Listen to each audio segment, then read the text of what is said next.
All right. So let's begin with our first course, and we're going to be using Premiere Pro, right?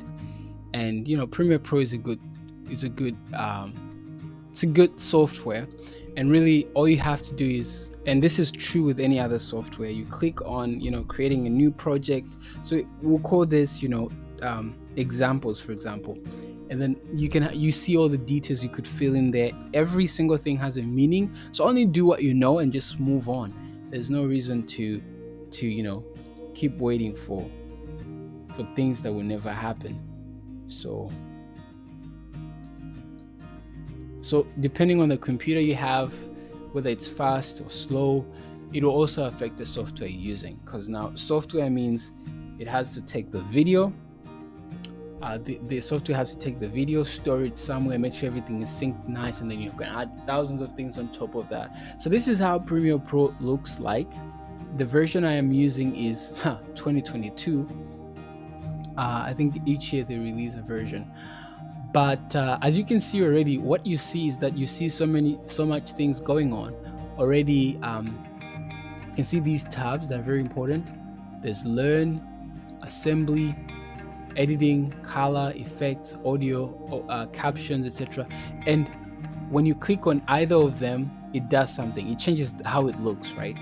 So this is if you are new to Premiere Pro, which is a very good application.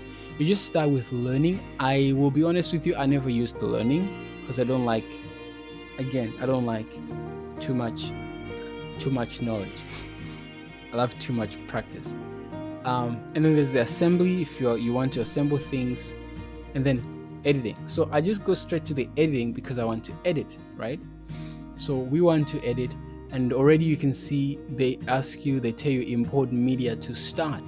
So, and then it says drop media here to create sequence, and this is the timeline where you're going to do the editing. The timeline where you do all your edits. Now, on the side here, you see some tools you're going to use to apply to the content media that you have here. So let's try and bring in, something here, and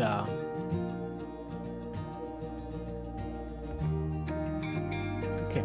So I have a video here, a random video, and I'll drop it in the sequence, the timeline rather.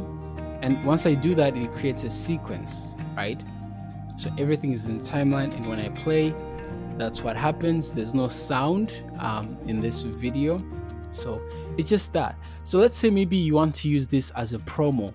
Let's say looking at the theme, how the video looks, these people holding each other. Maybe you want to do a quote version of a video quote, let's say. Then you say,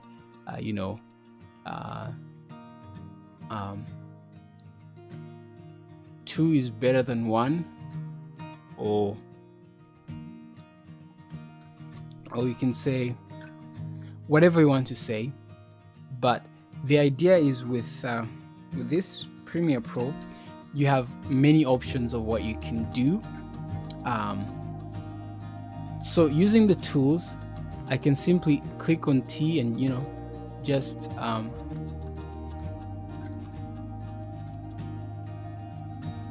right, and then write whatever I want to write. So 2 is better than 1. Now you notice that it's kind of small, so what you can do, you can select all, and you can see now all the controls here. It tells you the scale, the position, where it is.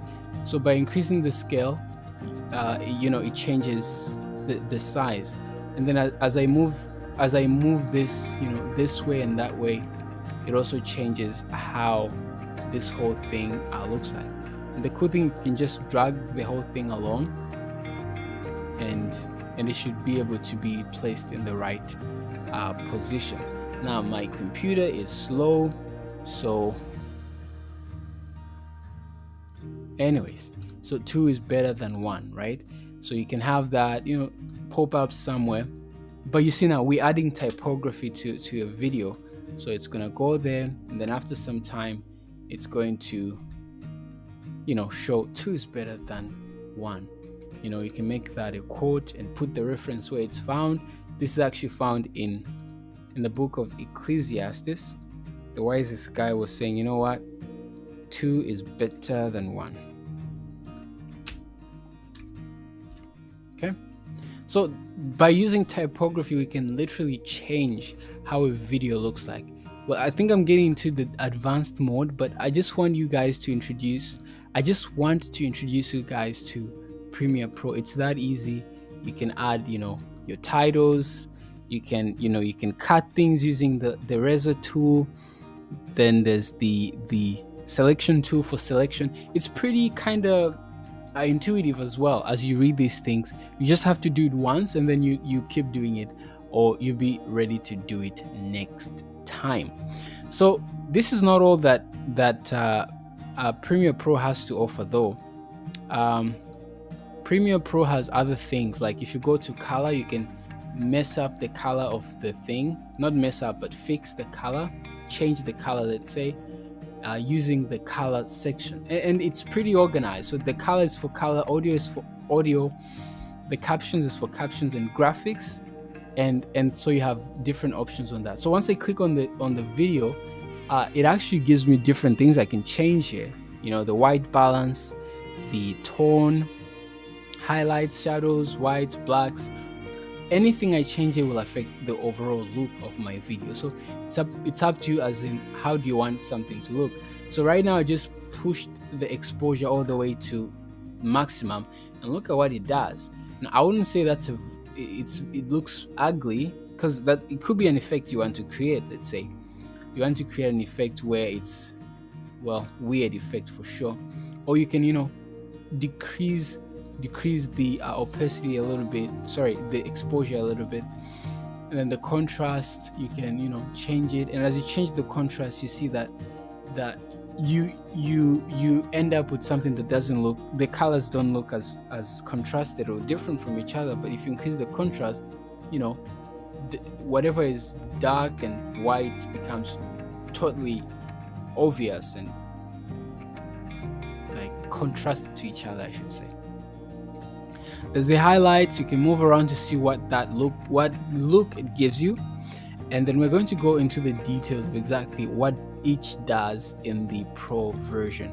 But for now, we're just walking around to see what this has. It has the curves where you can change different things. You have the color wheel, the midtones. It gets complex, but it always begins with simple.